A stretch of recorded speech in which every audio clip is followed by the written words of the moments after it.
Hytale has released over 3 minutes of new footage and also sent me a secret package, so I'm going to break it all down, starting with this video that reveals Hytale's advanced building tools. We get to see how we go from an untouched biome to this array of ruins and lava lakes. First, we see a player character. This is team member Propsy, who begins by building a house. Then moving forward, he uses the selection tool to select the area of blocks he wants to edit. It seems you can then duplicate, rotate, and even set down these blocks in other nearby locations. Definitely very useful and will come in handy. Another tool builders can use, the team call a scripted brush. You can think of this similarly to a customizable paintbrush or world edit for you Minecrafters. These are brushes that have specific code or a macro attached that can perform a variety of actions, from generating new blocks to manipulating existing ones. You can customize brushes or even add filters of sorts. A replace brush may be used to swap stone with grass, or an airbrush could be created to carve a cave into the ground. The next we see demonstrated by the team is more complex, the wall and paving brush. Here, Propsy generates walls with a click of a button, each successive placement connecting with the last automatically. We are told that we can change what blocks form these walls and can even customize the corner pieces that generate, acting as our own type of schematics within the brush. We then see that paths can be created too, with randomly generated texture variations, grass patches, and dirt. And because both walls and path systems are linked within one brush, if a path collides with a wall, you'll notice that a gateway generates automatically. I imagine that whatever forms at this collision point can also be customized. In fact, the team say there are dozens of Hytale brushes, but they can also be further changed and shared between players. Here is another brush configured to fill a space with lava. It has the plane lock option, which can be toggled in order to limit the brush to a certain height. This means that when we create pockets and rifts of magma, the surface will be level, but still retain random cracks and craters around the edge to provide a much more natural look. Then we see probably one of my favorites, the destruction brush. It's kind of like an airbrush, but it's coded to not just remove chunks of a target area, but also warp and scatter naturally generated debris around the floor based on what was selected, essentially simulating dynamic destruction. This would be such a great way to transform any scene or build into a ruined version of itself. As an avatar, you have the power to reshape yourself and the world. We want to make expressing your creativity feel like magic, and to take everything we love about the block game genre and combine it with our favourite parts of classic fantasy RPGs. Underpinning all of this is a set of tools that are intended to help creators undertake the same sort of journey that we have. These range from advanced block building tools to an in-game modding interface that lets you reconfigure gameplay itself.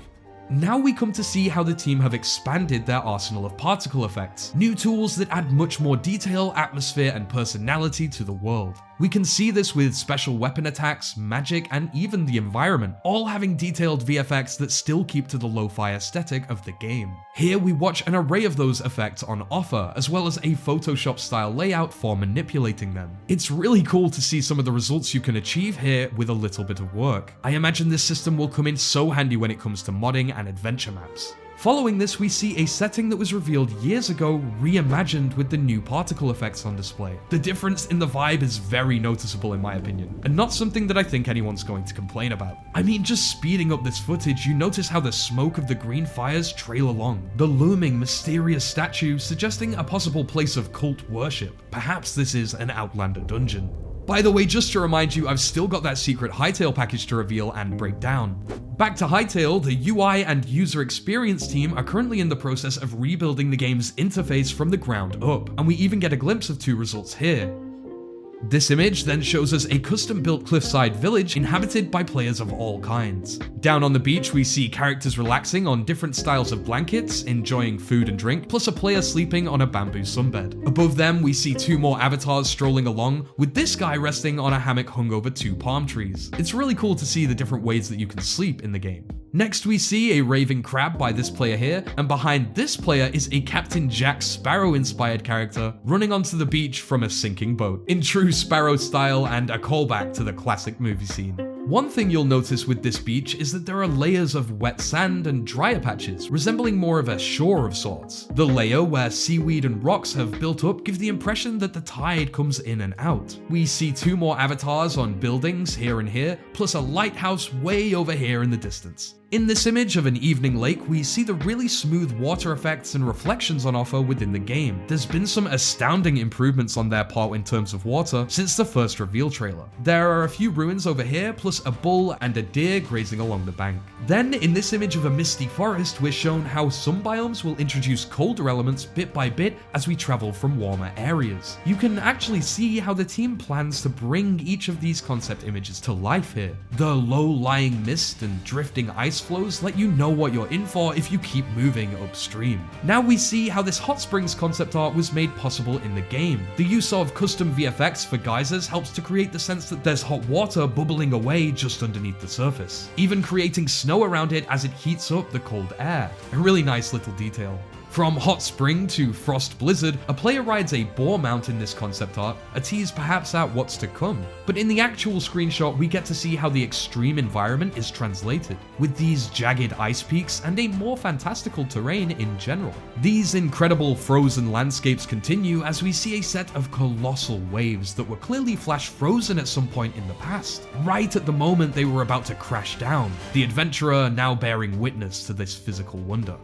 We get two concepts of a red salt biome, which translate in-game really nicely, I think. This shows how the team is adding diversity to the world's hottest regions. The red rocks and white sand help to set the area apart, while the coral-like vegetation suggests that this area may have been submerged long ago. It, quote, comprises both highly exposed barren plateaus and winding canyons with many caves and outcrops. Each poses their own dangers, and players will want to equip themselves accordingly. Once again, I just admire how the team always strive to give these biomes a sense of character and history.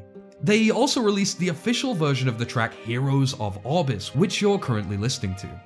The music video shows an avatar resting on their rucksack, walking stick at their side, and sword dug deep into the ground as they overlook a set of cottages and a wizard tower. And of course, the secret package I received in the mail from Hypixel Studios. This was a really kind gesture in response to the community-ran Hytale Thankmas event that was hosted in December. The team providing all the contributors with a Quebec mug, 2 Hytale pins, as well as an unseen holiday postcard. On the back, the postcard reads, "Thank you for your participation in yet another event. Love the Hytale team." The image on the other side shows a wonderfully decorated set of Christmas cottages. A red-nosed reindeer runs off to one side, whilst a jolly Quebec follows along. We have a grotto-style building over here with a snowman, and another Quebec looking at a doll version of itself. I also kinda like that the Quebecs both have different hats here. I dig the variation. Then, of course, we see a Yeti poking out of the window above. Such fun. Genuinely, this was such a cool package to receive, and once again re-emphasizes why I love this development team so much. They go the extra mile when it comes to the community, and that's really what counts. So whilst I drink some coffee from this mug, continue smiling, consider subscribing, and thanks as always for watching Quebec Corner. Stay safe and keep free.